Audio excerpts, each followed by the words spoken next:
দান করিলে মান কমে না, সুখে থাকবেন কবরে, নূরের টুপি পরাই নিয়েন রোজ হাসরে।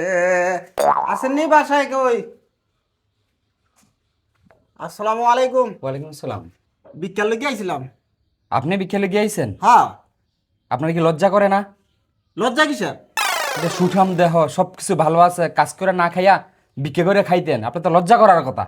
হ্যাঁ রে মিয়া, লজ্জা এটা হলো আমাকে বংশের পরম্পরা। এটা লজ্জার কিসের? বংশ পরম্পরা। হ্যাঁ, ভিক্ষা দিলে দিবেন, না দিলে না দিবেন। সকালবেলা এত কথা কোন কি আর? খারাপ আই। ভিক্ষার লোকে আইলে যে মানুষের কত কথা শোনার লাগে, আরে নানান ধরনের কথা কথা ঠিক হয়। ভিক্ষা দিলে দিব, না দিলে না দিব, এত কথা দরকার আছে আমার? আবার কত করে যাইতে হইব? এটা কি হলেন? এটাও আমাকে বংশ পরম্পরা।